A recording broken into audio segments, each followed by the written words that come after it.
Oi, vamos hoje conversar um pouco sobre a introdução alimentar, tá?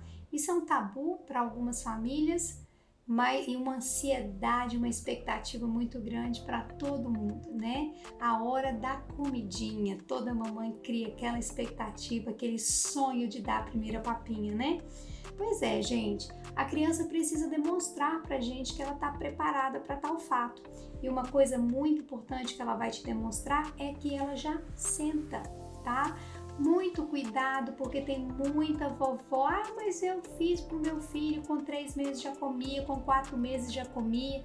Gente, fígado e rins do neném, eles estão 100% maduros perto do 6º mês. Então, até para fazer uma boa metabolização, o neném tem que estar próximo dessa idade de 6 meses. E ele também vai sentar sem apoio por volta do 5º a 6º mês. Alguns nenéns com 6 meses já estão até sentando sem apoio, ok? Então, o neném precisa estar sentado porque ninguém come deitado, não é verdade? Pois é. Então, nós precisamos estar fazendo a puericultura dessa criança para acompanhar esse desenvolvimento e estimular essa criança adequadamente para esse momento tão esperado da introdução alimentar. A criança deve permanecer sentadinha, é bom a mamãe comprar uma cadeira de alimentação, a criança deve ficar sentadinha, fazendo um ângulozinho de 90 graus, ficando bem retinha para começar a introdução alimentar. Gente, eu gosto de começar uma introdução com 5 meses e 15 dias de vida, por quê? Porque eu não gosto de introduzir tudo de uma vez. Eu vou introduzindo aos poucos, porque lembrando sempre, criança gosta de rotina, isso mesmo. Então, para que ele possa se acostumando aos poucos com essa novidade, com os sabores novos que a gente está apresentando. Eu começo nessa primeira semana com frutinhas, só no período da manhã, por volta de 9, 9h30 da manhã. E uma semana depois eu introduzo a segunda fruta por volta de 3, 3h30 da tarde. Lembrando que não há restrição, tá bom? A gente preconiza que quanto mais precocemente se inicia a introdução alimentar, menor o risco de alergia alimentar. Então você tá livre para oferecer qualquer tipo de fruta. Lembrando que a gente não oferta suco, tá? No máximo espremer uma laranjinha ali, mas não há oferta de suco. Eu já havia conversado com vocês e depois eu vou voltar a repostar sobre o método BLW, que nesse primeiro momento eu não sou adepta dele. Eu acho que nesse primeiro momento a gente começa com a banana amassadinha, o mamão amassado, a pera raspada, a maçã raspadinha, tá?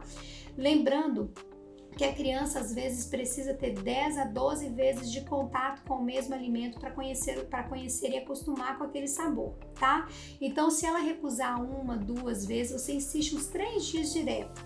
Faz um intervalo de uns 3 dias e volta a insistir. Você só vai falar que a criança realmente não gosta da fruta A ou da fruta B depois que você testar umas 12 vezes e ela continuar recusando, ok?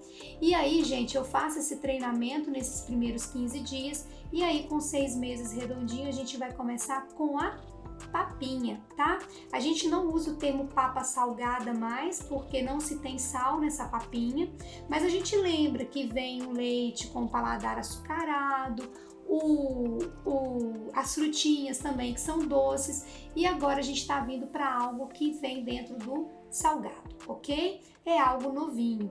Então, gente, aqui vale o seguinte princípio: a criança precisa comer um carboidrato, tá? Então aqui vai entrar o arroz, ou a batata, ou o macarrão, ou a mandioca. Você sempre escolhe um representante do carboidrato, um representante do grão, que no padrão do brasileiro é o feijãozinho, tá bom? Vamos entrar aqui também com uma verdura, um legume e carne. Gente, a proteína é muito importante. A criança precisa de proteína para crescer. Vamos lembrar que a gente está aqui no período de maior crescimento da vida dessa criança, tá? Então, proteína. Boi, porco, frango ou peixe. Você pode usar qualquer um deles e pode substituí-los pelo ovo. A criança agora pode comer tanto a clara quanto a gema, 2 vezes por semana pode entrar substituindo, ok? Eu ensino para as minhas mães, vou dar um exemplo de cardápio, por exemplo, que é o exemplo que eu sempre uso para aquela mamãe, por exemplo, que vai fazer ali o macarrão, o feijão, a cenoura, a couve e a carninha moída, tá? Isso aí, gente, eu oriento sempre o seguinte: a base do tempero é alho e cebola, pica bem pequenininho, dá aquela refogadinha, refoga a carne e aí você picou também bem pequenininho ali a cenoura e a couve, joga os dois, mais o macarrãozinho, completa com água e deixa cozinhar tudo junto, tá? Gente, não é sopinha, é papinha, tá bom? Pode cozinhar tudo junto. E aí, à medida que o alimento vai ficando cozidinho, que a água vai secando, você adiciona o feijão por último e nessa hora que você adiciona o feijão, que tá quase tudo seco, tudo cozidinho, você pode agregar sabor com ervas, salsinha, cebolinha, orégano, manjericão, cheiro verde, o que você gostar de usar. Apaga o fogo, arremata com um fiozinho de azeite de oliva por cima e isso você vai amassar. Hoje em dia a gente já tem a facilidade que tem já aqueles amassadores de papinha, você vai amassar, tá? E aí vai ficar aquela consistência final de um purezinho de batata, tá bom? Lembrando sempre que a gente não deve passar em peneira nem em liquidificador, tá bom? É a papinha com a consistência do purezinho e vai ter uns gruminhos ali da carne, ok? Não, limita, geralmente nesse início, limitar a quantidade ofertada na colherzinha, para não dar muito e a criança engasgar. Mas o volume você tem que respeitar o apetite, a quantidade você tem que respeitar o apetite da criança. Geralmente nesse início que a gente tem é uma média de 3 colheres de sopa. Tá? Nesse primeiro momento a criança começa comendo essa quantidade, mas você deve sempre se lembrar de respeitar o limite, lembrando que é um alimento novo, a criança precisa acostumar com aquele sabor, então às vezes a mãe cria uma expectativa muito alta e não é correspondida, porque a criança às vezes ela rejeita no primeiro momento e a mãe tem que ser persistente. É muito importante o acompanhamento com o pediatra, porque essa introdução alimentar bem feita ajuda muito nos transtornos alimentares que a gente pode encontrar no futuro naquelas crianças que não são tratadas adequadamente, feita a introdução alimentar de maneira adequada, ok? Pois é, fica a dica.